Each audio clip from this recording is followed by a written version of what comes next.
And so I want to talk to you a little bit about enhancements, but in order to understand how enhancements work, you have to understand the foundation of them, what's the purpose of them.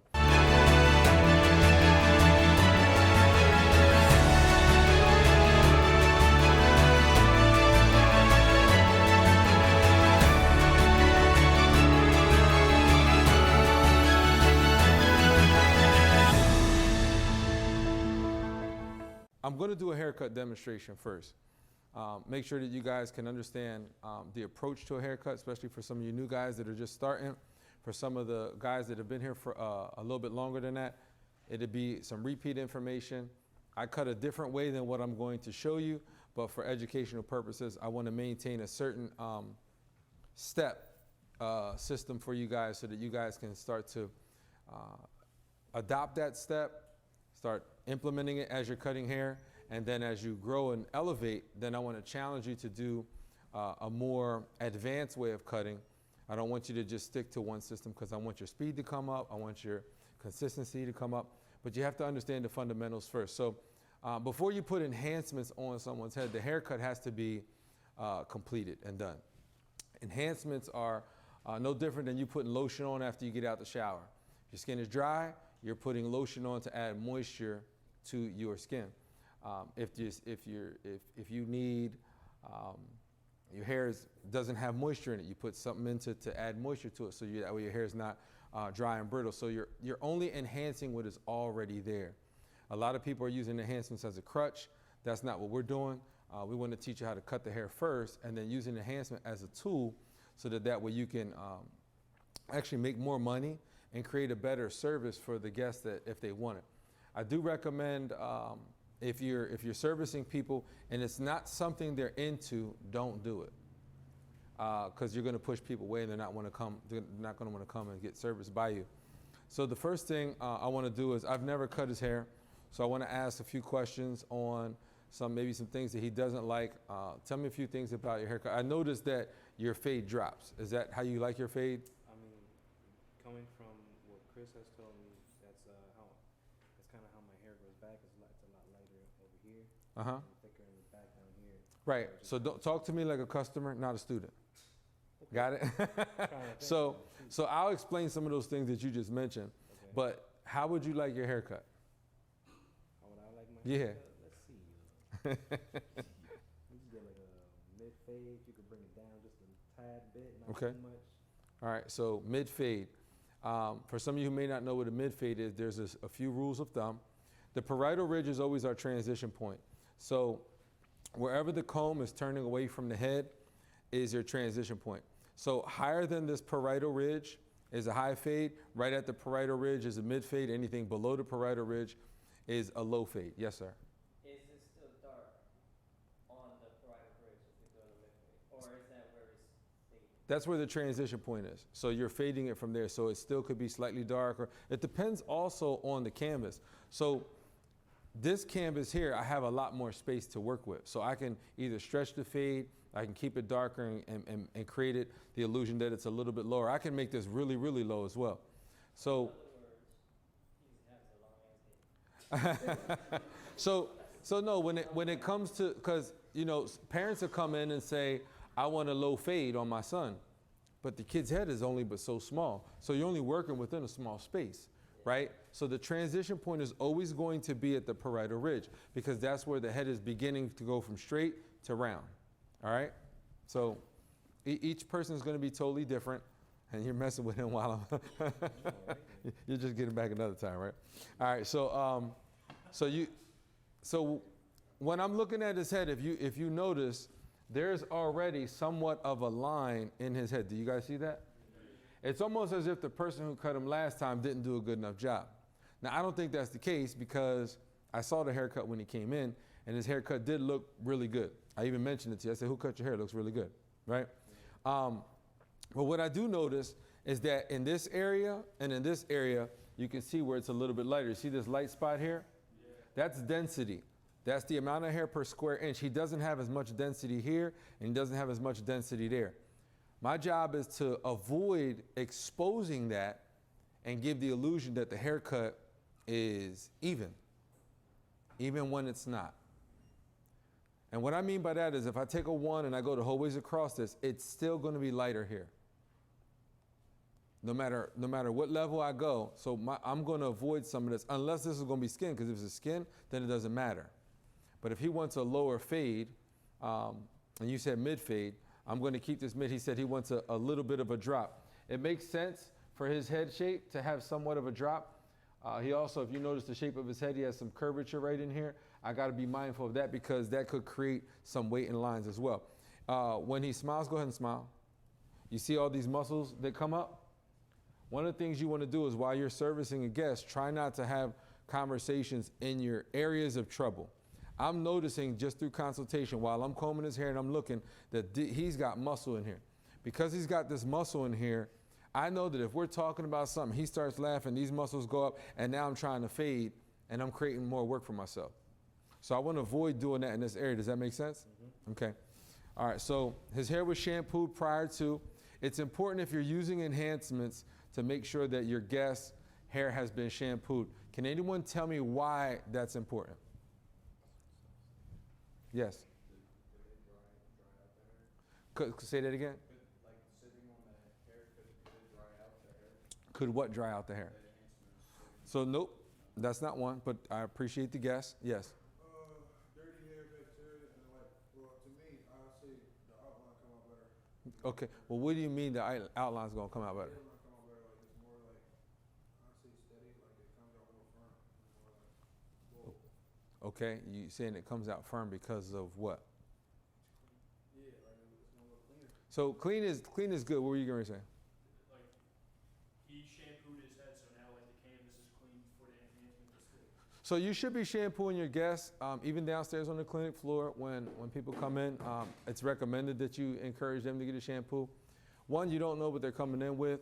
The other thing is it protects you. You can say, hey, I shampooed you, my tools are clean. If they come back later on with something, it wasn't you, right? Immediately you're protecting yourself right from the very rip. The other thing is when you're using enhancements was the question. The purpose of making sure that your client is clean when using enhancements is because you're removing any oil, dirt, and debris. When you're removing the oil, the color can stick better. If there's oil on there, the color's not going to stick as good. So it's important to remove the oil as you before you shampoo, before you cut this client and add any enhancement. What I'm going to do on this one, because I'm okay with the way the top of this looks, I'm going to go ahead and start shaping them up first. When I do a shape up, one of the things that I do is I tend to leave my finger here and then rock into the line. That helps me to stabilize it, to keep it steady, so that way I'm not like going in freehand and messing it up. There's an advantage and a disadvantage to both. So close your eyes. I always tell my client when I'm shaping up to close their eyes to relax all the muscles in the front. Now, look at me quick. You see all those muscles come out as soon as he does that? That changes the shape of the front. The other thing is if I'm talking to him again and he's responding to me, a lot of people talk with their eyes and their eyebrows. The moment he begins to talk or look up, go ahead. Like this, it just pushed my fingers up and I can cut into his hairline. So you want to make sure that that person is calm, relaxed, tell them, just prompt them and say, hey, stay still for a second, I'm doing your hairline. So what I'm doing here is I'm going to rest my finger here to stabilize it. I'm going to go ahead in and create my line. I'm not doing anything difficult. I'm just following his natural line first. Stabilizing my finger on his forehead as I'm working my way around. Are you pulling down as well? When you say pulling down, what do you mean? Like it looks like you're doing cotton. So I rest my finger, I tap the line, and then I drag the clipper down to remove any hair, yes. Do this side so you guys can see. The other thing is your client's neck is a swivel. You don't have to be doing all this. I can turn his head towards me so I can see what I'm looking at. I generally, when I'm cutting, only stand in one space. But for the sake of education, so you guys can get the best visibility, I will be moving around this chair a little bit. What's important for me is that you guys can see what I'm doing here and anything that you can't see, you can see it here. Comb it, check for any loose hairs. Like I said, I'm following his natural line first before I do any changes to it if needed. So now, when I look, that looks pretty straight. I don't think there's much that I need to do to that at this point. I don't have to exaggerate anything or change anything. I'm going to go ahead and proceed with this line. E, can I get a camera 3 real quick for right here? Yeah, 3, please.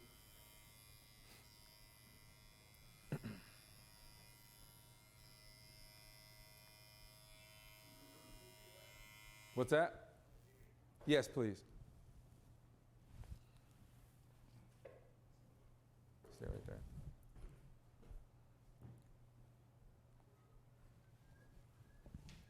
I could do it. All right. All right, so in this case right here, when I'm going to line somebody up, so here's what this looks like from the top. I take my finger and I go across. Even from here, you can kind of tell that this is pretty even, right? When I go to do this corner, I don't put this, and I'm gonna tilt this head back just so you guys can see. I don't put this right on the line. I put the corner in the corner, and I leave the rest of the blade away from the line so that way I don't cut into his line. I do the same thing when I'm cutting here. Let me tilt your head this way just so they can see. The corner right here to get the corner sharp, and then I'll go ahead and hit that line. All right, let me get back to camera 1, please.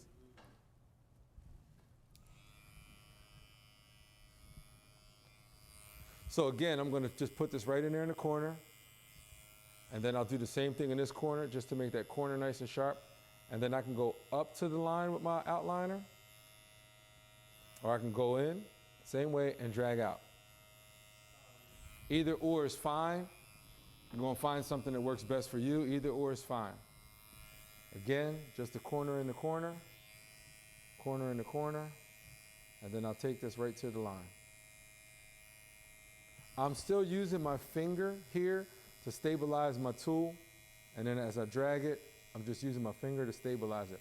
Stabilizing your finger and your tool is really important because if he's got a sneeze or he's got the hiccups or any sudden movement, I can feel it.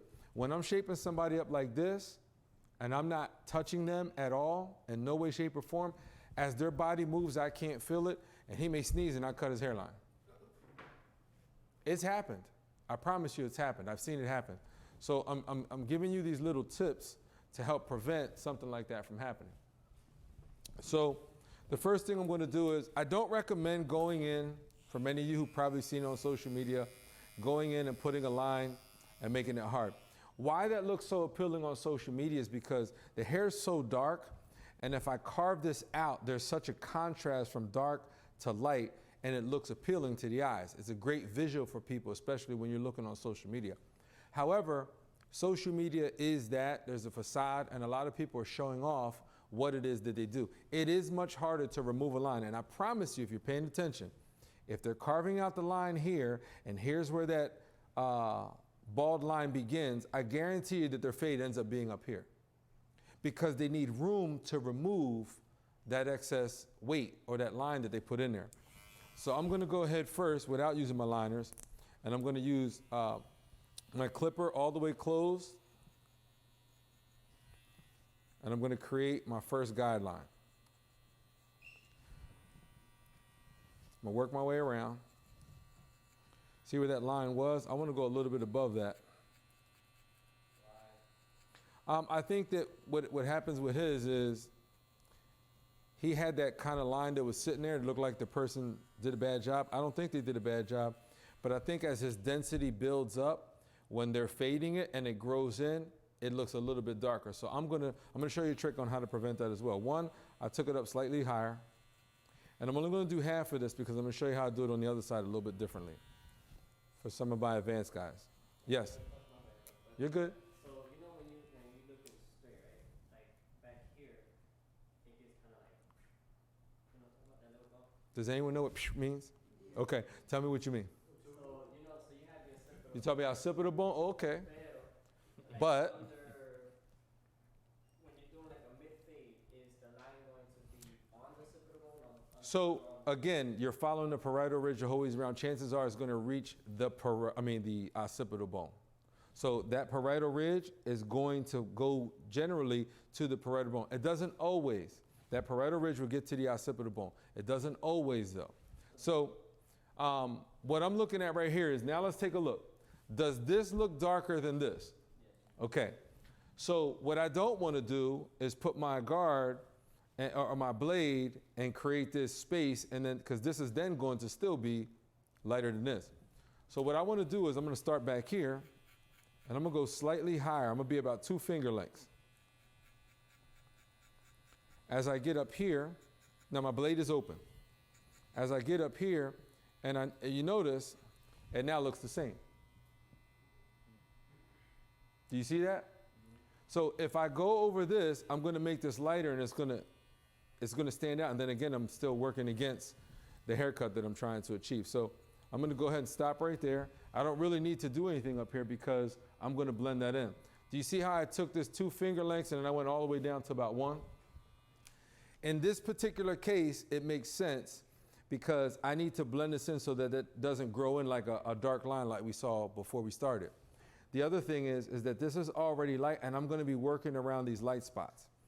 This already looks faded. Does this look faded up here? So I don't really need to work too hard on that. Why recreate the haircut if the haircut's already there? All I want to do is now blend in what I need for this. You good? You keep squinting. All right. So most people, when they create guides like this, they have a bottom guide, they have another guide, then they start blending that bottom out. I don't like to fade that way, because if we're going to leave the top, then I want to blend what we have going into the top and work my way, because I know that this is skin. If I start fading this and then I start trimming the top, I've already blended it into my top, and then I trim my top, then I got to reblend it because it doesn't make sense. So what I'm going to do is I'm going to put a 3 on here, and I'm going to remove this weight up here. I didn't think it was going to cut, but I'd rather be safe than sorry. So I put the 3. It's not cutting much of anything. I'll go right into my 2. I had a 2 up here.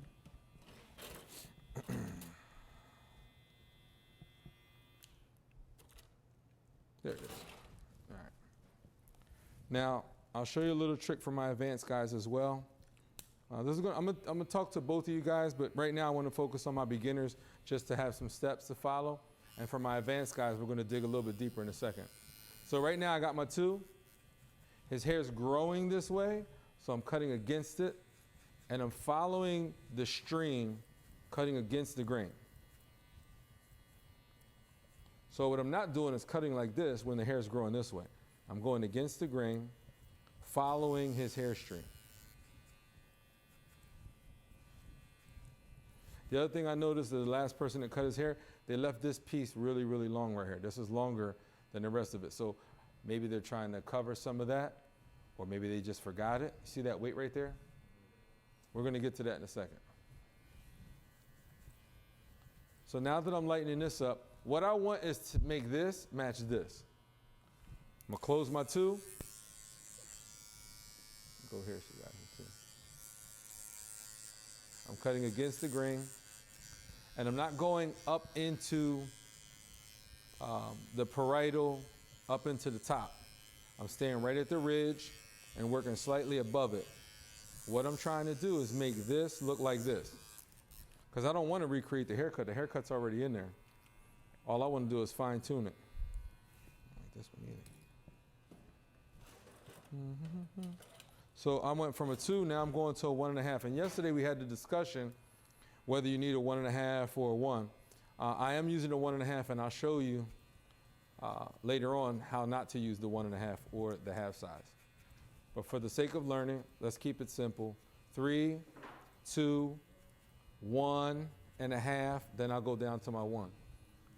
Now, does it look like I'm doing anything that's hard? No. Not at all. I'm just following steps, looking at, and again, every time I'm cutting, I'm looking at the space. This is 2, this is 1 finger. I'm only cutting 1 finger space at a time until I get to this line.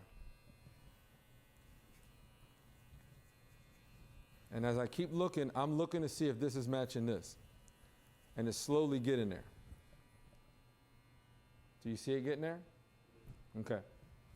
I'm going to close my 1.5. I'm not going as high as I just was. Staying right below where I was just cutting.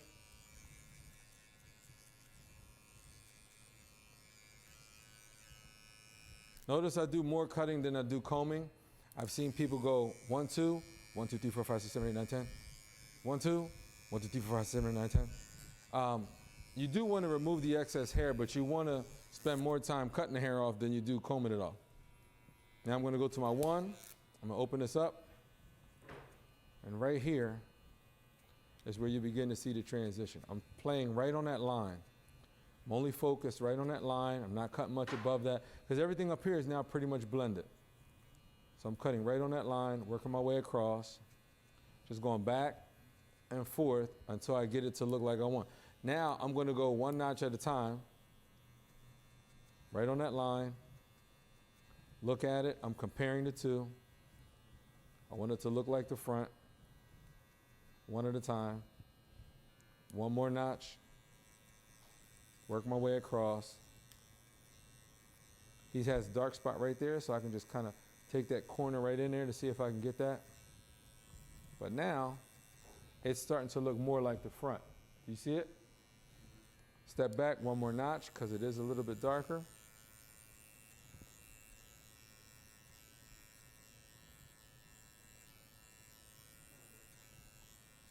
And it's starting to fall into place. Do you see the difference? Now, I know that I created this second guideline with this tool, open. So I'm gonna go right over it just in case I lost a few hairs. Now I can work on that bottom line. In order to get that little bit of a line that I have, I'm just gonna raise my clipper up at a different degree. Instead of having it flat, I'm raising it up just to pick. I'm only picking a few pieces of hairs that I think stand out, that are giving me a little bit of shadow or some darkness. And then I'm gonna flatten this back out. Now that I know I've done that, 1 notch, work my way down. 1 notch, work my way down. It's slowly starting to come out.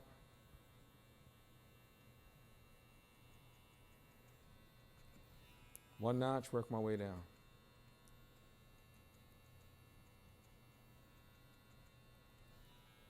One notch, work my way down. Now, do you guys remember what I created this first line with? The same tool, closed, right? So look at how the line is disappearing. I didn't touch the top yet, but you see how the line is disappearing? And this fade now looks like this. So I can go right in here. And all I'm doing is removing dark spots. You don't have to cut the entire time with the corner. I think the corner is extremely important in fine tuning, but you don't have to do it the entire time because the clipper is this big. This is how big the clipper is, and we got a lot of canvas to work with. If I keep it and I'm just working on the corner, then I'm covering a little bit of canvas with a little bit of tool. Use as much as you can, right, and only go to the corner when you need it for fine tuning. There's a dark spot there, there's a dark spot there. One right there. Remember, here's where we had the density issues. It's light right in here. Right here, I'm gonna hit this line. One little tap.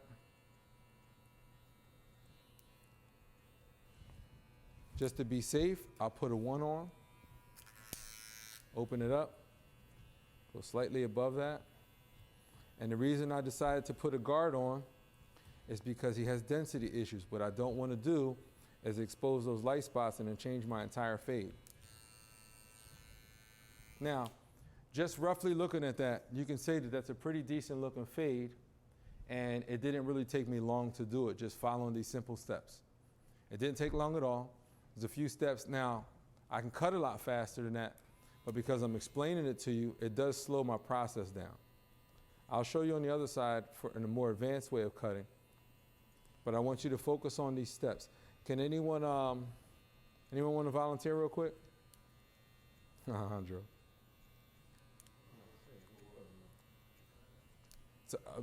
to do what I just did, because we got to finish this area right here before I move on. My new people, come on.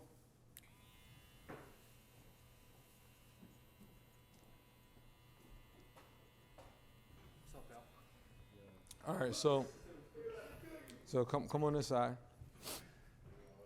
Now, before I give you the tools, right, I want you to explain to me what I did. We created this one with what? A 3. You started with a 3, just in case. Where at? Above here. Okay. And then, because it didn't take no hair off, you went down to a closed 2, Open to. open 2, Mm-hmm. and then you created your line. Mm-hmm. What line? Well, you got rid of the line. Okay. You got rid of your I line. slowly started getting rid of the line. Okay. And then you just work your way down. Work my way down. So what I want you to do is you're gonna put a 3 on here. Then we'll go slowly, because I want to remove this line first. Okay? Like, keep in mind, see, it's lighter right in here. He's got a dark spot here. Dark spot here is lighter in here. Partly because he's got a scar there. Right? So he's like, I got a scar on my head? Yeah, you do.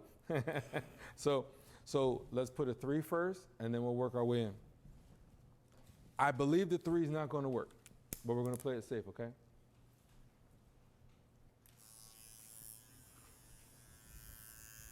Right there. I'm going to turn his head like that for you, because they got to be able to see your elbows in the way. There you go. You can go a little bit higher. Okay?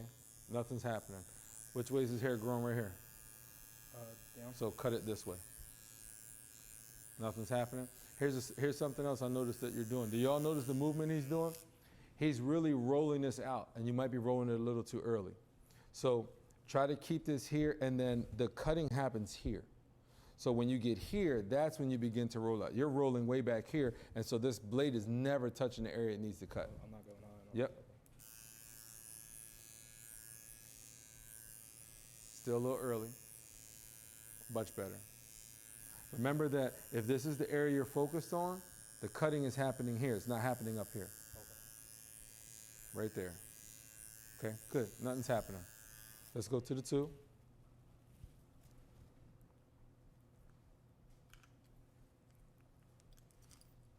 Mm-hmm. Open. Open first, always open. And another thing, you guys see this little piece that helps to clip it on? Please keep your finger on the clip.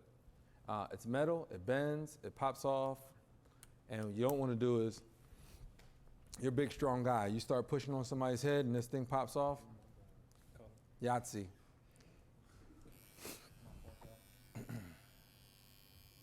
We're focused. Hair's growing this way, cut that way. And make it little, you're in the way, they can't see anything you're doing.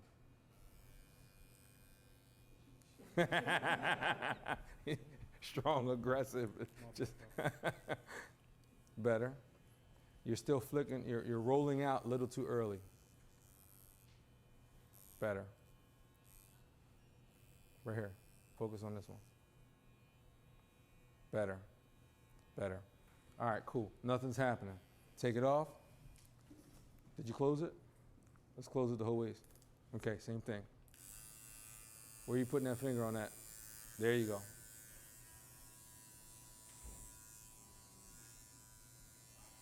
Good. Okay. All right, cool.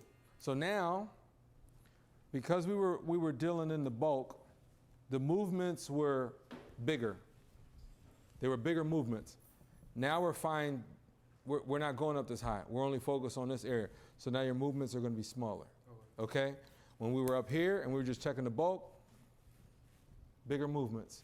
Down here, smaller movements. Okay? So let's keep them a little smaller. Get rid of that line. We're trying to get rid of that line. So the hair is going this way, so I want you to cut it that way. Okay. And this is open? It's open. They can't see you.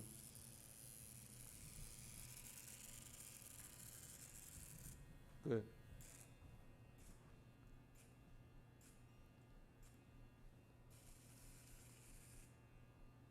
Not bad. That's still a big movement. Smaller movements, close it.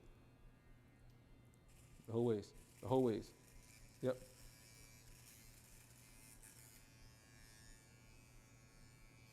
Okay. Much better movement. See it soften up just a little bit? Okay. Good. Take it off. Let's put the 1. Open it up. Smaller movements. We're only working on this area. So this is what your movement should look like. Okay? Yeah, I learned to put that on with the comb in your hand, though. One step at a time. Open it up always. Always start open because it's going to be longer. Smaller movements, right there.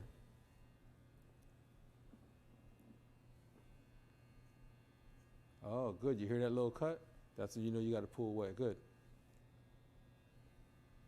Now, stop for a second. Is there an entire line or is it like only broken pieces of a line right now? Broken pieces. Okay, so just use the corner, broken piece, broken piece, broken piece. You're trying to figure it out. So very small. Nope, the other side, time out. So if you guys saw he went this way, I don't recommend this. This is why. If you make a mistake, you end up cutting this hair by accident.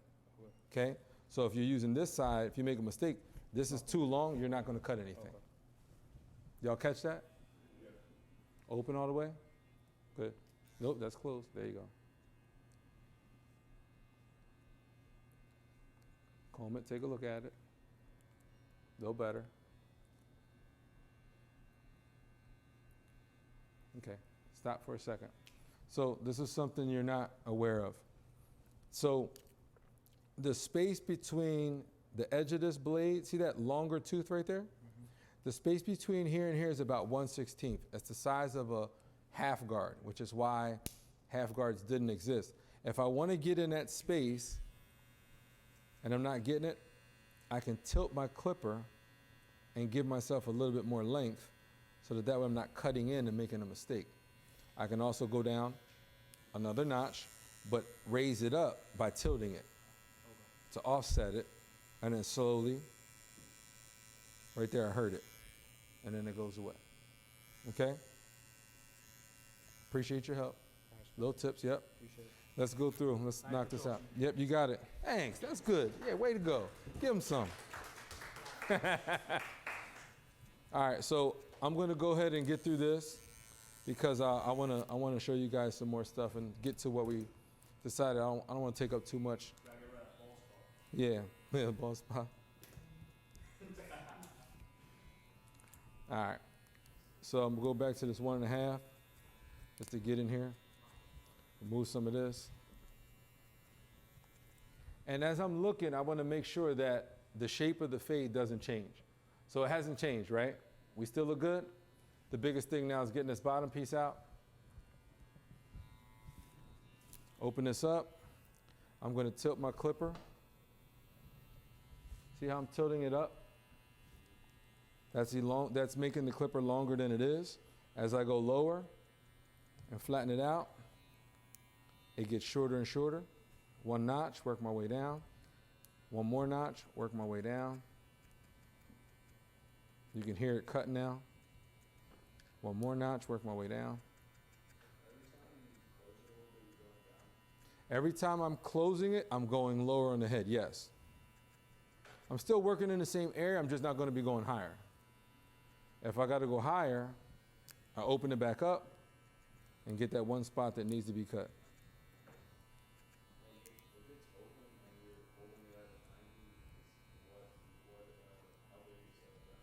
So I don't know what the actual measurement is because each clipper company makes their tools slightly different.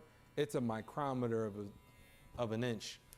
So I don't know what the actual number is going to be. But that's why no matter what clipper you give me, I can cut with because I use this method. I don't rely on just this. Some people rely on each click.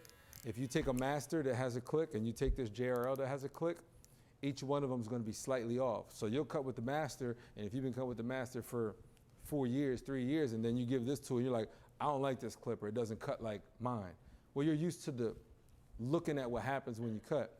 So for me, it doesn't matter what I'm using, as long as I'm following a technique that's going to be the same. Every time I use my tilt method, I'm going to find that sweet spot that I'm looking for, right? There's always going to be a sweet spot. And so your eye is going to have a sweet spot that you like the way a certain clipper may cut or the way the hairs land, and you're all going to find a sweet spot. That's why I use this method, because I used to be a clipper junkie. I used to buy all kind of clippers. And when I would buy clippers, anything that came out, I bought it. I wanted to cut with them because I liked them, and I wanted to see what they did. But I had to learn how to cut with each one because the sweet spots were always different. As I progressed and I got better, I started realizing that if I start just adjusting my hands a little bit, I can get them all to cut the same. It don't matter if it's a Walmart clipper with a slower motor or I'm getting a professional clipper with a high power motor. As long as I'm adjusting it, I'm going to get the sweet spot. The difference between a high power motor and the cheaper, slower motor is I won't be able to get through as much hair. If the hair is too thick, I won't be able to get through because the blade can't get through. So I had to learn how to remove the bulk first and then cut. But as far as the fading, it doesn't change. Yes, who had the question? So you see how you basically like you put the ball line with the clipper? Yep. When you done the haircut, you go back over it with the I'm going back with the liners. I'm about to do the liners right now. I'm about to put the liners in right now.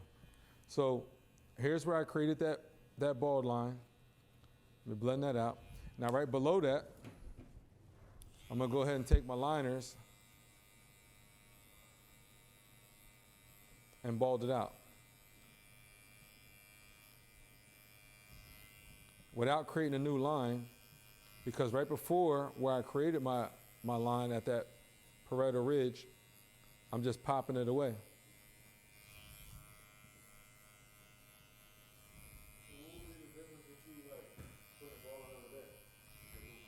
Well, you have to understand what the tool's designed for. His question was, what would be the difference from me creating a line with this and a line with this? So what I initially said is I wouldn't put the line in this way. When you're doing this, what happens is, and some of you may have heard me say this, I'm going to exaggerate the move so you guys can see it. When you're putting it up against someone's skin, you're actually pressing on the skin. So it's going to be sharper right there. So everything below it is not going to be as sharp. Everything above it is not going to be as sharp. So when you do skin this and you're trying to fade that line out, right there in that spot, it's so tight under that epidermis that it's hard for you to get it. So you have to take the fade out because you got to start doing other things to remove it. I don't want to work that hard. Did it look like I worked hard when I was fading? It just fell right into place. And right now, as I'm balding this out, it's good. Now, I can do this and create my bald line this way. But why I don't do that is you take a pickup truck to move heavy material. You take a sports car to relax. This is your sports car. And what I mean by that is this is designed to do the finishing and the detailing work. It's not designed to do the heavy lifting. When someone has a whole bunch of hair and you're trying to bald them out, you're getting the tool to work harder than it has to. So you're going to dull your blades much quicker and the product's not going to last as long. Okay? That's why I don't do that. Because now all I got to do is go in and get these little hairs and I'm not working hard. And I didn't create no new lines when I was fading them. I didn't create no new lines.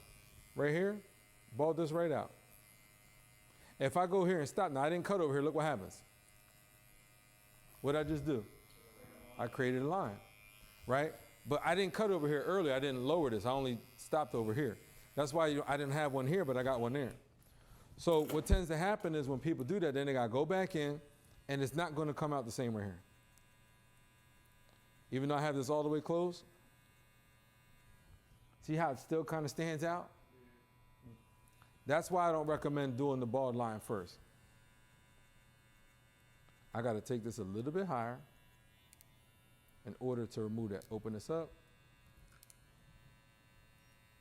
Move some of these hairs. Work around it. I'll come back and clean this spot up a little bit later. It'll come together when I'm finishing the other side. So the one thing is we were focusing on enhancements. So because this side over here is done, I'm going to do some enhancements so that you guys can go ahead. You've got about 15 minutes before you go to lunch, right? All right, so let me get this 15 minutes out for you. And anyone who wants to stay to watch the advanced side, you're welcome to stay. I'll just get through this haircut with more advanced speed cutting and some technique. I'm going to go ahead and blend this out a little bit. in here, I'm just using my corners to hit some of them dark spots because his beard's a little patchy. All right, cool. So when it comes to enhancements, the way I originally started doing enhancements, I used to use a crayon. That's how I did my beard when I first started. 98, I was using a crayon. Then I started using Began. People call it Beijing. It's called Began. I was using that for a while to make haircuts stand out. And then I needed them to look a little bit more natural. So in about 2003, I was using Kiss Express. And so this isn't a new thing. I got a video downstairs that I can prove to you that I've been using this product for a long time, but it seems like it's a new thing since social media. I've been using Kiss since 2003. The way that I originally started using it is I'd put a little bit down, and then I would use some water on the side. Now I took art classes, so kind of helped me to figure out how to do this. I would wet my brush first, and then I would add just a little bit of color on the ends of that. I wouldn't do too much. And then I would use a brush similar to this in order to create my look. I do recommend, if you want the best ultimate sticking long, lasting long, I recommend using a brush. So I'm gonna comb his hair away from his hairline first. And you've probably seen this already on social media, where they just put the dab of the line and then they draw it back and brush it in, right? So this is the way that I promise you it will last the longest. Now, if the less water you use, the darker it will be. I always use the darkest brown. The reason that I use the darkest brown, because it pretty much blends into about anything. If I want to go a little bit darker, I just add a little bit more on my brush. Again, I'm stabilizing my finger on his scalp or his head. I'm placing the line. And as I'm placing it, then I'm dragging it down, pulling it into his hair. I'm pulling it into his hair so that way I can brush it in, blend it in, and then as I brush his hair down, it looks more natural and it doesn't look fake. It doesn't look like that his hair was enhanced. Now the camera makes it look a little bit different from here, but when you're looking from here, it looks more natural. It doesn't look like I have a lot of enhancement on there. This is one way. So there's a variety of different enhancements. So you can use a semi-permanent color with a brush. They have the temporary sprays. This actually is a lot better than it used to be. The only difference is it looks really, really dry. It doesn't have like a shine to it, depending on whether you want to shine or you don't want to shine. Fibers are a great tool. It's a quick fix. However, if you're not putting a base so the fibers can stick and then covering it again with another a sealer with some hairspray, it's not going to last long. When the wind blows, it's going to go away. You take a shower, it's going to go away. With the semi-permanent color, it is going to last a lot longer to stick on there. So I do recommend, if you're going to use any fibers, then what to do is to put a base color down first, then put some fibers over top. And once you put your fibers over top, then you can hit it with another base spray. Sealer. So what I did is I put his hair out the way. I'm gonna put this on his hairline, and then I'm gonna drag it across the line. That way it's straight, okay? I'll pull this back into his hair. I'm using the tool of the brush to help me create the shape. And then I'm gonna brush this in to his hairline. So now it already looks like it's a little bit filled in, but not a whole lot. It's a little bit darker. And the key is to make it look as natural as possible. What you don't want is where it looks like he got shoe polish on his hair, right? Now, there are some people that they're going to want you to make it a little bit darker. I promise you. There are some people that don't. Now, again, it's all on what you want and how you want your guests to look. So if you already put it on their head and it's too dark for them, how would you lighten it? Just with water? Yeah, you can rinse it out. It depends on how strong it is. So you can use alcohol. You can use color remover. A lot of the products have their own product to help remove the color as well, to get it off the skin. The key is to have it a little bit stained on the skin. Now you see it's still like a little wet and shiny, but this isn't wet and shiny. So I want to come back once this is dry and take a look at it again. But right now, all I'm doing is applying it, making sure that the color is not past his hairline. It's only on the same line that I created. Okay? Another way of doing this is airbrush. Airbrush is a lot quicker. You want to make sure you have something that's straight. I already have a base on there, so I'm just putting it as line. I'm spraying away from the line first and then working my way down to the line. Away from the line, working my way down to. That helps me to blend it into the rest of his hair. I do recommend when you're in the corners to use the corner.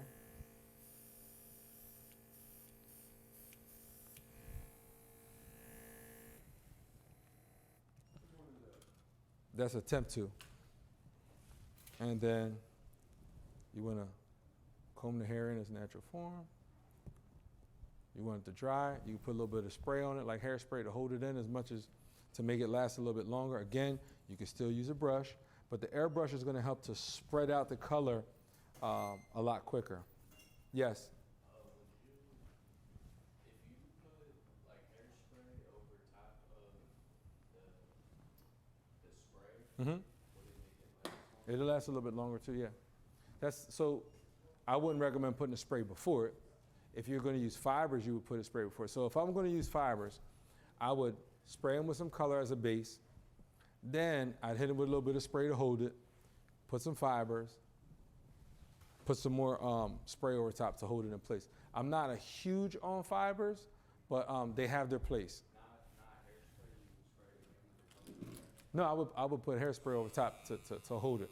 So right now what I'm going to do is I'm not going to make this really, really sharp. I'm just going to get some of these hairs out the way real quick. Work my way. Using the corner, round that off a little bit. Get these excess hairs out the way. And if I'm going to use my airbrush to create his beard and enhance it, I'll do the same thing. Let me stand over here so you guys can see. Turn for me. I'm going to use this, I just cut something and create a shape. I can make it rounder by squeezing it and pinching it. So right here on the top, I want to focus on the top, and there's the bottom.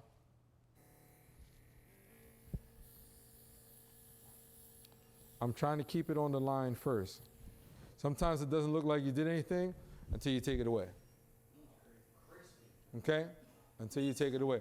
Now, I also left it light here because he doesn't have much hair there. So what I don't want to do is make it too dark and then it looks crazy. Unless he wants it. So again, I'm on the line. If I need to fill in anything in between, then I can. But my main focus is that outside line. Once I do that outside line and it's in place, I can then follow this up with the straight razor and make it pop a little bit more. You also said you start away from the line first and then work your way towards the line? On the front, I want to spray it into his hair and work my way to the line. When I did the beard, I sprayed it on the cardboard or my shaper. I sprayed it on the shaper, then to the line. If I go right at the line, I might put too much color, so I won't look at it. That's why I did a nice little base first, looked at it, stepped away, and then you guys can see it. Sometimes you're going and you don't see it, and you're waiting for it to look dark, and then when you take it off, then it's too dark. So I put it light. Now, depending on the demographic of clients you're servicing, this is a product that this is a service that people will want, and if you can provide it, you can make more money. Some clients don't want it. Some barbers don't like enhancements. Some people don't want to use them at all. I don't care one way or the other. It doesn't matter to me. I want to service a guest for what they want, and if I can provide them with that service, then I'm going to give it to them, and I'm going to charge them for it. My price is a little different. I charge according to the half hour. So I just do time slots. If I can do this within the time frame, that's what you get. So let's say you came in, you don't want enhancements. You're going to pay the same price for the same guy that's taking that same time slot. That's just how I do mine. I do half hour and then I do hour increments. Most people get the half hour, so I'm getting double in that hour. All right. Any questions about this? Anybody? No? Okay.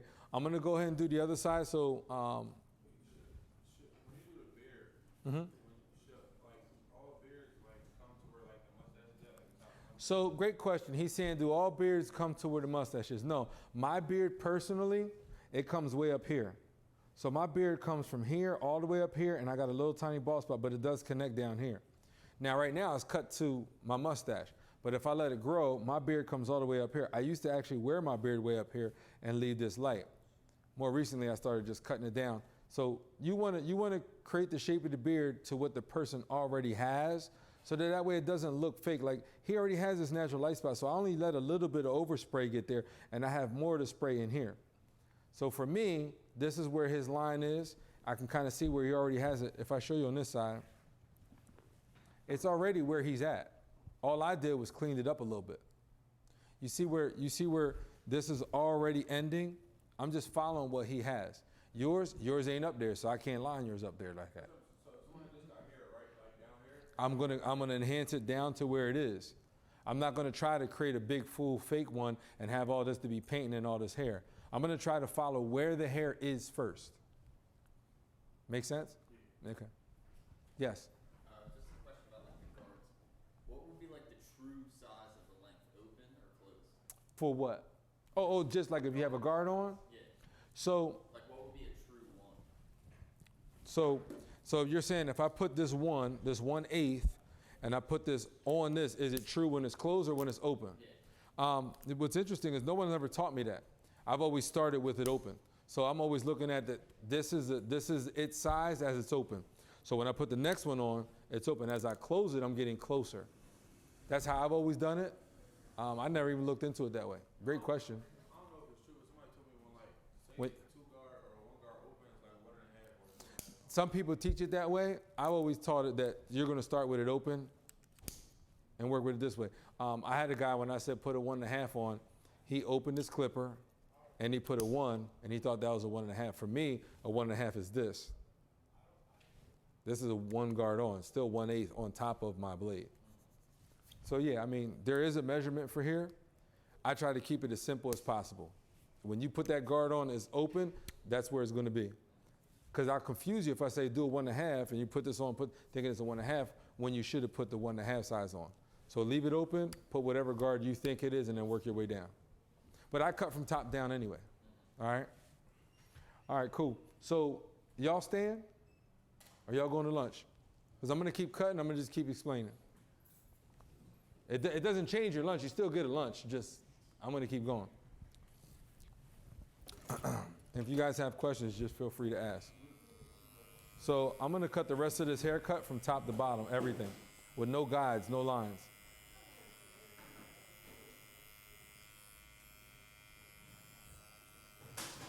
I'll get to the beard after I do the top. So I know you cut already, right?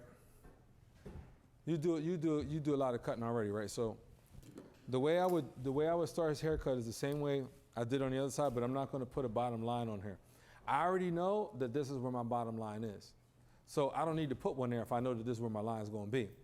So what I do is I start from the top and work my way down. So I'm gonna, again, like I did earlier with the 3, but we know 3 wasn't going to do nothing. So I'm going to take this 2.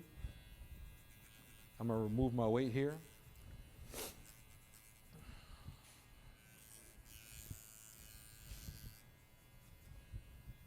I'm going to close it, work my way down.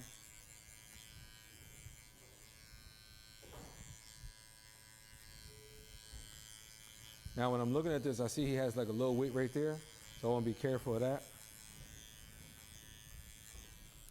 That's my 2. I don't think I'll need it ever again, because my 1.5, I can turn it into a 2.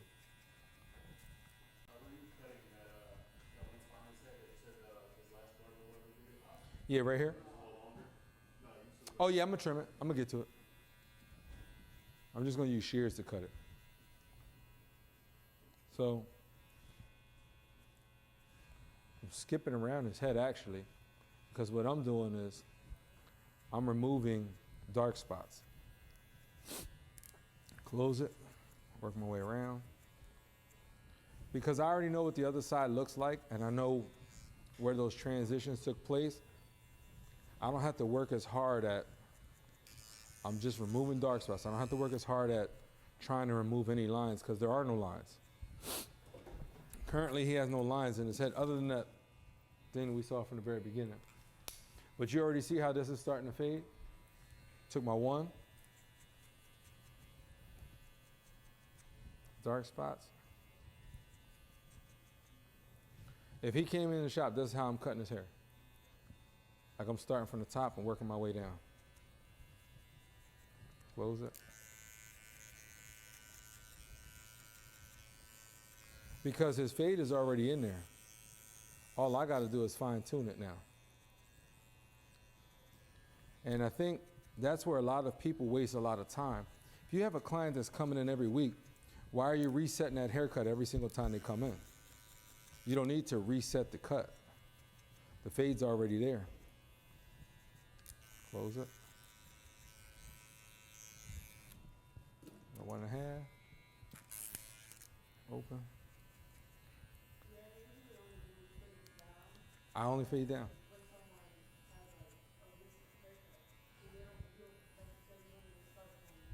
With him, because he had a recent haircut, it's easier for me to see.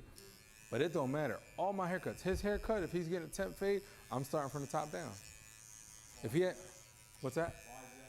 Because I'm cutting it into the shape of the bulk first. Like for me, you'll see right now, because people put lines in the hair, they reset the haircut. I don't have to. Look, his hair's already faded. If I shape him up, he's got a light fade, right? His haircut's already done. So I'm gonna go back to my one. All I'm doing is removing the dark spots and working my way down. Every haircut, I can see where the line is because I visualize the cut before I'm done. Many of you do. You kind of see where you want to go. But if you don't know how to get there, then that's where you're all over the place. You can get lost trying to do this if you can't see where that bottom line is. So I'm going to blend in that line that we saw that was here earlier before I remove it.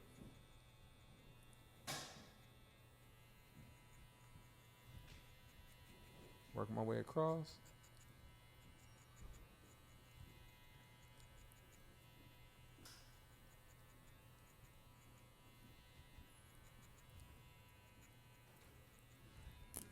Close it.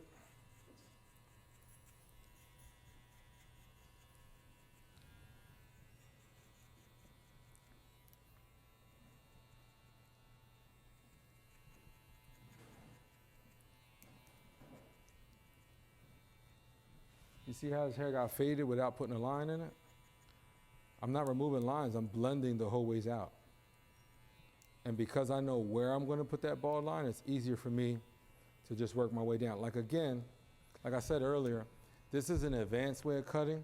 What it does for me is it helps to speed up the process. It's why I don't have somebody sitting in my chair for 45 minutes, right? And they still feel like they've got a great haircut in 20 minutes and 15 minutes. And it looks just as good as everybody on social media spending 2 hours to make their haircut look good for social media.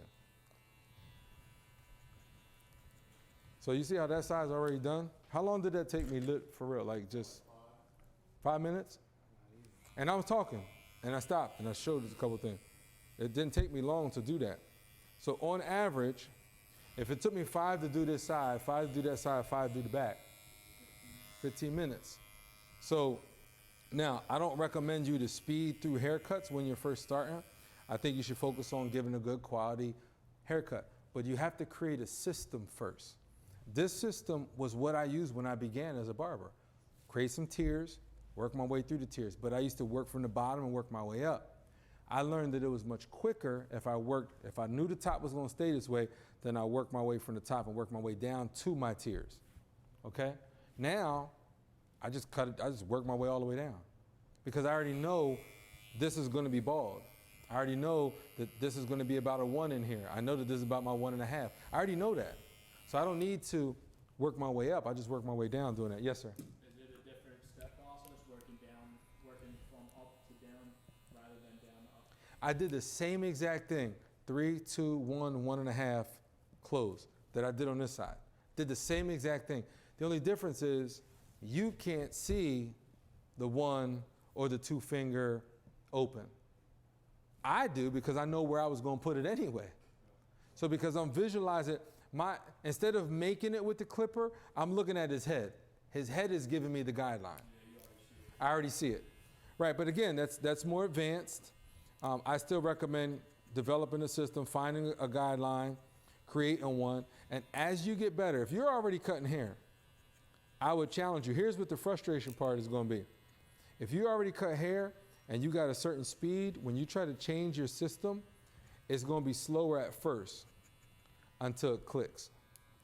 It's like anything, you know, if you're trying it for the first time, you're not as proficient as you are with something you've been doing 1,000 times.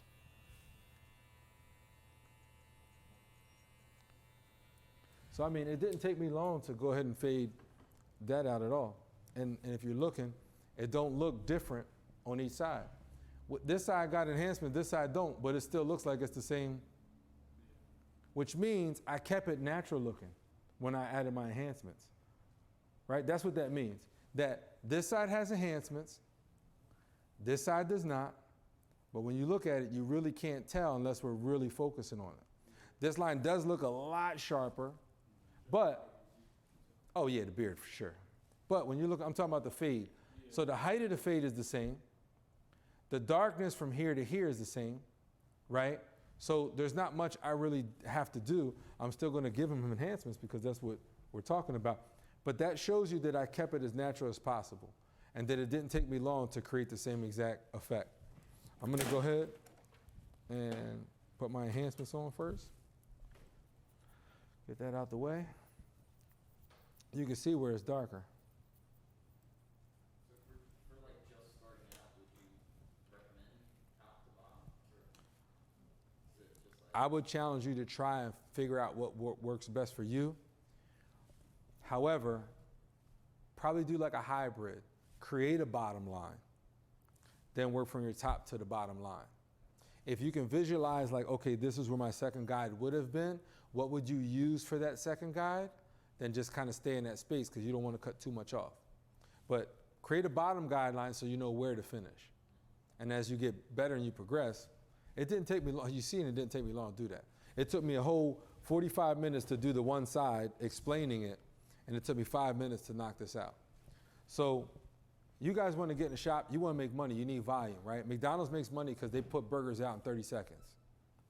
Now, we all know that the quality of a burger there compared to the Shake Shack or Five Guys is not the same type of burger. But if you're hungry for a burger and you just need a quick burger, you know you can get one in 30 seconds at McDonald's, right? You can still provide a really nice burger, I'm using burger as the example, with your haircut service. My haircut, in all honesty, y'all pay $40 for this, right? $40, you'll pay $40. You'll pay $40 for this, and I did it in 5 minutes. The quality is what actually matters. It's not how long it took me to do it. But for him, in today's world, people got stuff to do. Back in the day, it was okay to go to the barbershop at Saturday morning and sit there for 4 or 5 hours and get a haircut. Not today. Today, people got stuff to do. So I don't want you sitting in the barbershop. The reason why I don't, as an owner, want you sitting in the barbershop that long is because when people drive by, it looks busy, and they leave. Yeah, and people just in there just having conversation, right? Nah, get on up out of here. I don't need you in here that long. Take this. Fill that in. Fill that up in there. And it didn't take me as long to do. Brush that in. All right. It looks natural. Doesn't look too crazy. So this long piece of hair that he had right here, it's not a whole lot that needs cut. I want to be careful because what I don't want to do is expose any light spots. So I'll do it this way. So I'll use my fingers first, and that's where it's long. So I have a guide right here. Can you see where that little hairs are? And then that's long. Before I go ahead and cut, let me check up here and see what's happening. There's another guide on this end. So I definitely can go in and right there, trim that right there off, work my way around, trim that right there, work my way around, trim that. And now he doesn't have that long piece of hair sticking up. Okay. So when I look at this also, does it look like the sides were done two different ways? Like when you're looking at this haircut, does it look like this side was done differently than this side? They look exactly the same, right? But you all witnessed that there were two different methods I used in order to achieve the look. Okay, I probably can clean this up just a little bit more over here because we stopped to talk. But for the most part, when you look at that, it's a pretty good looking cut. The way it looks here is the way it looks here. The darkness in here, the same in here. Here's where I need to clean this up just a little bit more. I think that's when you asked me that question. But it's okay. So I'm going to go in here and clean this up. I forget. I know I stopped right around here somewhere. So I didn't get to finish this part. Yeah. I mean, my point was you saw how long it took me to do it. And the other thing is I want you guys to see that it didn't look different on each side. It looks like the same exact technique was used on both sides. It looked like the same person cut it. With this technique, if you was to cut somebody's hair on one side and I would use my technique, the skill would be, can I make my side look like yours? Even if I'd never seen what technique she used, I can still achieve the same technique just by visualizing the haircut. I could be in another room, she can cut her hair, half of it. And they say, Tariq, come in and take a look at this haircut, make this side look like that one. I could do it. You should be able to do it too. That's the point. By the time you graduate from here, you should be able to do that. That's a challenge, though. I would challenge you to try that.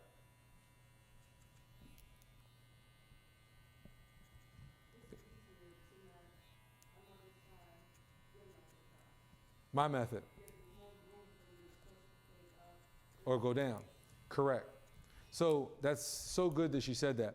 She said my method is easier to match somebody else's side because once you create that bald line and then you start going up, you can't go back down if the fade was lower. But this way I can go as low as I want to, or I can bring it up as high as I want to. It's a great point.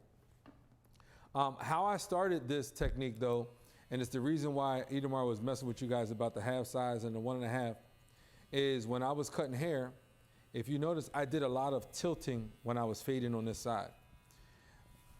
When I was cutting at the barbershop, I would drop a guard. I leave the guard on the floor before I finish the service. So then I was like, how do I figure that out? The ways I had to figure it out was I would use clipper over comb, right? I would tilt my clipper. And I started realizing that, wow, I can do a 1.5 like this. I can do a 1.5. I can do all these moves and still achieve that same look and not have to worry about relying on that guard.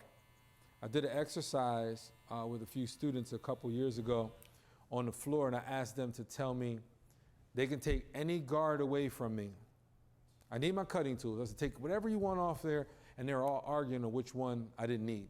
Nah, if you take them to one, because it was what they needed the most. Like, what guard for you, if you don't have it, bothers you the most? A 1? So for me, it would have been a 1.5, right? But because I didn't have a half size, I had a 1, a 2, a 3. The 1.5, when that came out, I was like, ooh. So I kind of relied on that. So I had the students go ahead, take out whatever they want, and they were all arguing. And each one had a different guard because it was the one that was their biggest crutch. What they didn't realize is that I have all the tech. I can turn this from a 1 all the way into a 4. This is clipper, there's a comb. There's a clipper, there's a comb. I can turn this into a 4, right? So when they removed the clipper away from me, the tool away from me, it didn't matter. I got the whole thing done and they were all mad because it didn't matter which one. As long as I tilted it, it didn't matter. So let's finish this beard real quick.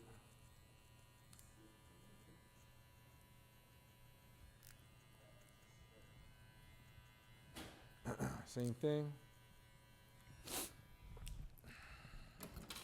Add some more color. I prefer to just use the airbrush right now because it's just quicker for me with my speed. But I will tell you, if you want a more precise, more clean, more defined, lasting a lot longer, where'd I put my piece at? and you want it to last a lot longer, I promise you, using the brush or an angled brush is going to be the way to go. One of these little brushes or an angled brush is going to be the way to go. Because you can apply this color on his beard, and I can go like this and create the angle that I want and still get the shape because it moves, right? So these are good tools to use. But for me, I like to be in and out. I don't have a whole lot of time to waste. Let me do it so you guys can see it again. Right here. Oh, I didn't clean up the loose hairs first. I like to clean the loose hairs up first before I start. Some people don't. They like to put the color on first. I want to see where I'm working. His wasn't that long, but I want to just show you guys for practice. And to make sure that I'm stopping in the same spot. Right there.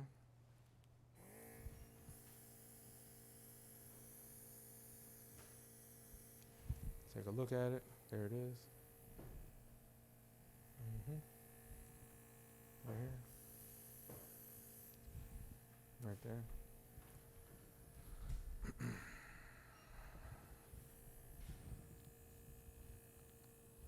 Some color on it.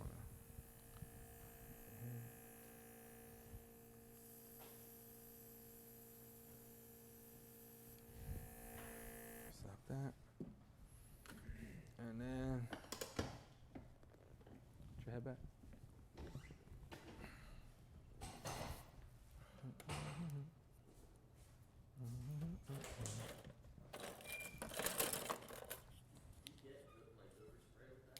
What's that?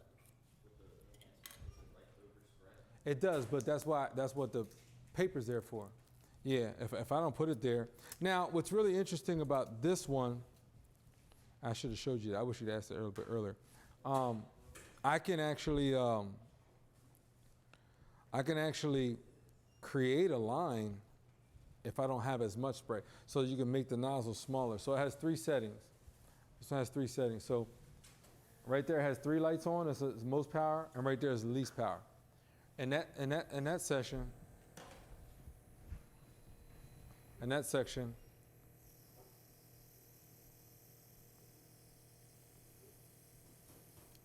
I can just create a small little line. But if I put it on, it sprays a lot more. Now I got a stain on my hand. It's funny, like I used to be a painter, so a lot of stuff is like similar. Oh yeah, listen. So I got my artwork downstairs. Some stuff I painted. No, I mean like house painter. Oh, house paint. I would spray and I had like a big cardboard. Turn. Let me get that 3. So I did carpentry and masonry, and part of that we had to paint as well. Get this 3.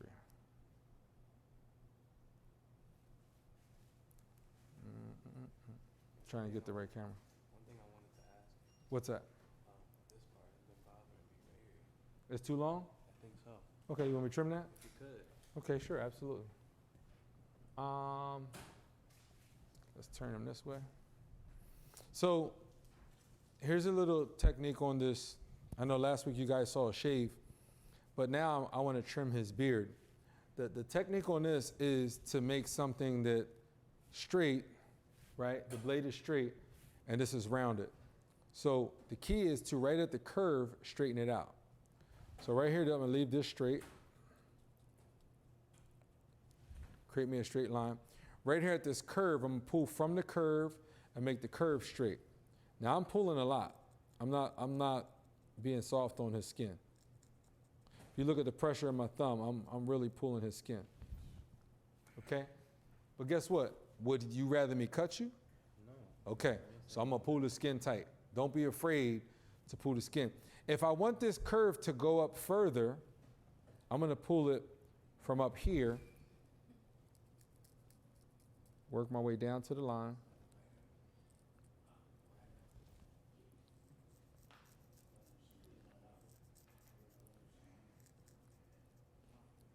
I could have done this on Joel.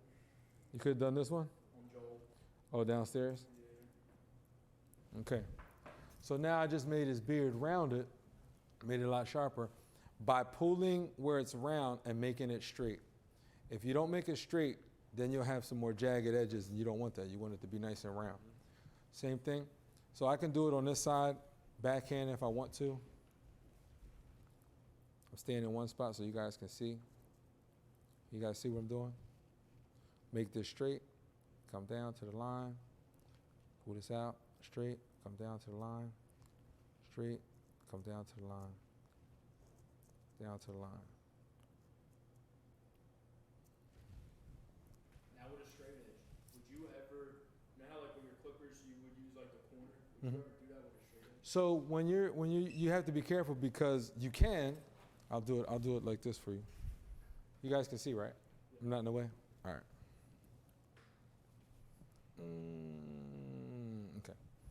So you want to be going. I'm just using it flat right now. Right. You want to lead with the front and work your way to the back like that. That's actually how you're supposed to shave. Lead from the front and work your way to the back. But most people don't. They just kind of scrape, scrape, scrape. You got to be careful because there are certain areas that you do want to use the corner, but you can cut, and it depends on the blade. I don't really like exposed blades. This blade's really, really exposed. So I'm actually being very careful because I don't really like an exposed blade. These are designed to help you create, and when you're doing designs in people's hair, that's what they created the exposed blade for, to get inside the part when you have hair around it. So now he's clean. Let's take a look. I'm looking to see whether they're matching up. Looks pretty good. Go ahead, hit this front line.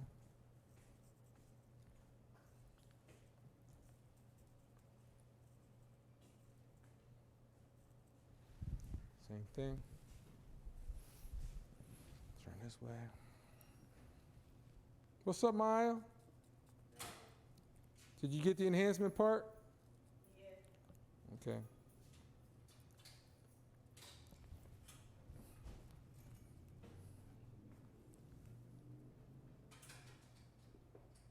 You good? I'm good. Okay. You notice I waited till he would stop moving, so I don't cut him.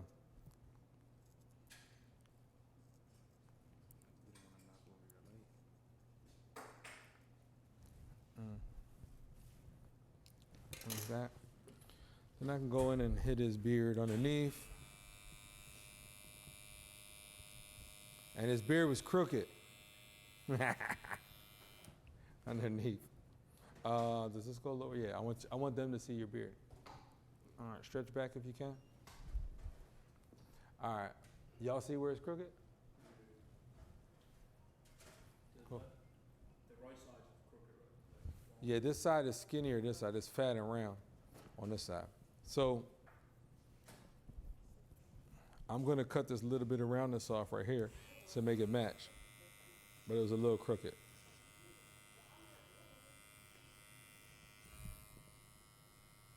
Yeah, it's a little bit better. It wasn't much. You good? Okay. I'm going to try to drop this one a little bit so I can fill in. Turn. Round this off.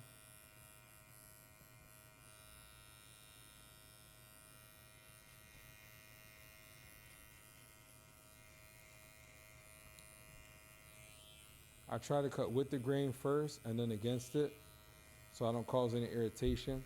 Also, sometimes your liners might pull the hair if it gets stuck between that moving blade and that still blade on the edge.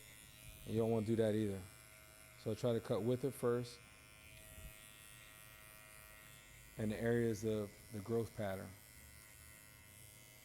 The type of hair matters if you cut with the grain or against the grain? Yes, it does, but especially down in this area, especially right here, I want to get this hair on the side. If I cut over his Adam's apple, it's going to irritate him. So I want to pull that hair to the side. One way you can do that is I can pull the skin to the side, or I can have him turn a little bit so he can turn, and then I can pull it. I can even pull it this way and then get it out the way, right? If I cut right over that, the skin is already being tight, and if I cut over that, I can hurt him. So I don't want to injure somebody while they're sitting in a chair. The truth is that you're going to. You're going to cut somebody's pimple. You're going to hit somebody who may have sensitive skin. It's going to happen. So don't get discouraged if it does happen. Just know that it will happen at some point. You're working with sharp implements, so it's going to happen. Don't be discouraged if it does. But if I'm going to put that razor on here, then for me, it's important to make sure that you get bumped under here. So no razor? No razor, you got it. Well, that helps me out. And then we trim this a little bit, right? Sit up. You had a question? You had a question? No. Oh, I wasn't sure. All right. Lift this up.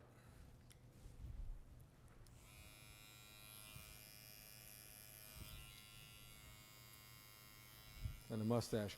When I do somebody's mustache, I want to accentuate. Oh, nobody said nothing. Yep, I got it.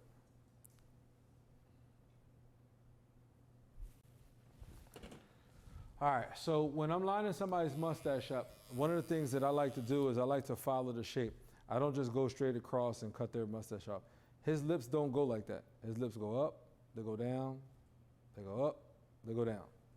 So I try to follow the shape of someone's lip. That way it stands out more.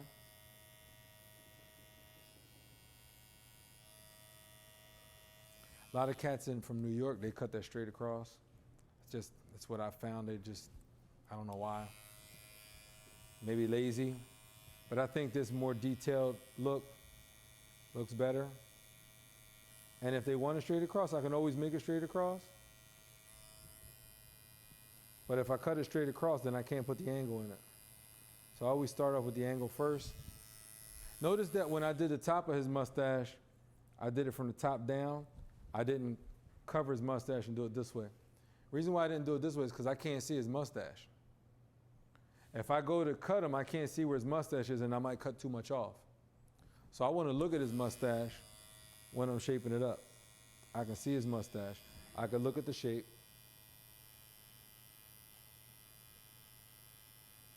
I'm resting, when I'm doing that, I'm resting my hand pretty much on his eyebrow. So I'm resting my hand here, placing my tool there, and then slowly working it. I'm not going in freehand, because if he moves or anything, I'll take his whole mustache off. I actually cut somebody's mustache off one time. While I was shaping them up, they went like this. Straight off. Oh, man. I was lining them up. That's crazy. I was like, bro, he did. He looked right in the mirror. I was like, yeah, it's gone. He was like, dang, bro. I was like, what do you want me to do? It wasn't because I wasn't touching him, though. But chances of that happening, it's going to be easier. Most people know that it's going to tickle. You knew it was going to tickle around your nose, right? They know that. He'd been getting a haircut for a while. I don't know why this idiot didn't know it, right? His nose started tickling. He could have said, hold on. Woo, man. But he didn't. He was just like, straight off. Complete, nothing you can do. I told you, he said, can you fix it? I said, yep. Took the other side off. And that was it. So I was watching your technique. You started like above the mustache and worked down. Correct. Why? Because I don't want to cut too much off. I don't want to go right to where I think it is. I want to start up here and I want to slowly work it to where that line is. If I cut too much off, then it looks too thin, and then I can't put it back on. So I want to slowly work my way to it. There's that. Oh, your question? What did he say? You said you made something. Oh, okay. All right. So I think we're good to go. Like I said, I put a little bit of enhancement on there, not too much. I can make it darker. For people who want it darker, you can. I try to keep it as natural as possible. Like I said, some people don't like enhancements. Not everyone's into enhancements. It's okay. If it's, what's that? What, enhancement? Yeah, he said he did. Get 'em all the time.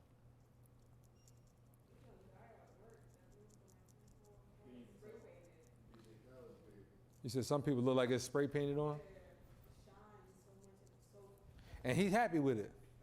Yeah, I asked him, I was like, yo, Chris, let me cut you up. He's like, nah, my barber got me. I'm like, yeah. Yeah, some people like it. It is what it is. You know. What it reminds me of is in some ways like everybody's enhancing something all around, right? So you got the BBLs, right? You got the Dolly Partons of the world, and some look half decent. You know, they took care of it. Some of them inside out is just extras, too much. And you got guys that are doing the same thing. Do you ever use the pencil? So, yeah, on the wall downstairs, you'll see that I use the pencil on them pictures that I had down there on the wall. I have used the pencil, but the pencil right now is a thing where, again, it's helping to make the haircut look good and stand out for the moment. I don't have a problem with it. I used to use it all the time. I used to use it to make my design stand out. People are using it to make their hairlines stand out. It's no different than a woman highlighting her eyebrows underneath. It's the same thing. If that person wants it, great. You're using another tool to achieve a look. Do you have to do that? I don't think you have to. But if a woman wants to enhance her eyebrows, make it pop, put a little lighter underneath there to make it stand out, make her arch, that's what it is. But I feel like the pencil's real popular. so say that again. I feel like the pencil's real popular. It is popular because somebody made it popular. Somebody put a video out, and because they put a video out, they put a conversation and a narrative to it, and then everyone starts to do it. It's not new. It's who put a conversation around it that made it popular. But it sells. A company's trying to sell a pencil. An influencer's trying to get paid to sell the pencil. There's a rapper from Philly who used to put out his own bandana and pencils. Because he always had a crazy pencil. So- How would you, like, if you think a client needs an enhancement, how would you ask that? Like, or if you want to just try an enhancement on somebody, what's like the best way to go about that to ask without like maybe hurting? A lot of times it's for like if it's for like a special event or something coming up, it's easier to introduce it. Like I got pictures taken. Let me do something real quick. How's this look? Right? Oh yeah, this is great. I like this. All right, cool. It's gonna be extra money if that's what you do. But the problem is, I'll get you in a second. The problem is that when you say, hey, well, you want me to put some color on there? In their mind, they're thinking about the guy she's talking about with the shoe polish shine. No, I don't want none of that stuff. Because they've seen bad ones. So in their mind, a lot of times when they're like, oh no, it's like old guys that come in here and they want to trim. They don't want you to use the clipper. Because in their mind, old back in the day, military buzz cut, I don't want that. When you can achieve the same exact look that they're going for with the clipper, I don't want a buzz cut. Use shears, use shears, use shears. Because in their mind, if you're buzzing it, you're giving me some skin, high and tight military cut. So that's what they're thinking in their head. It's all about how you introduce it. So a lot of times them old guys, same example, old guys, I'll cut them with the shears, right? Now they're confident in what I'm doing. Next time I cut them with the shears and I add a little bit more clipper in there, and they're confident in what I'm doing. The next time I cut them, however I want to do it, they're not going to question it because I've created familiar sounds now. Do you understand what I'm saying? I'll still use my shears, but if I know I can get the haircut done a lot quicker with my clippers, that's what I want to do. The first time, the customer's right. Not the second time or the third time, only the first time. All right, you good? All right. All scissors, yeah. No buzz cut, no buzz cut. Hold on. Cálmate. Is there any negative to enhancements? Like, does it mess up anything? Like, is there any negative side? So great question. Does the enhancement mess up anything? Is there some negative? So if you're putting way too much enhancement on somebody's head, and no, it's not like killing cells. It might mess up a pillowcase or two. But yeah, it's like women going to bed with makeup on. That's what it is. So when I'm doing, he's gonna rub his face. It's not rubbing off. I didn't do it to the point where it's gonna exaggerate, and he's gonna rub his face, and it's gonna be drip. He can sweat. It's not dripping down his face. I gave it just enough that it's gonna stain it to fill in the gaps and make it look good. If he shampoos his hair with a clarifying shampoo, it's gonna come out. But if he rinses his hair tonight, washes his face, he's still gonna have that for the next 2 or 3 days because it's semi-permanent. Now again, mine is diluted. If it's straight, it's gonna last a lot longer. If I dilute it, it's not gonna last as long. And you made it dilute by just adding the water? Yeah, yep. Oh, not this one. And the one that's gonna last more is the other, the bottle, right? Yeah, straight bottle with minimal dilution, no water, just straight out the bottle. What is that? Oh, you like that? Hey, ain't that something? I'll give you a little bit more right there. How about that? Jet back. So he got all this hair in there, and you know what?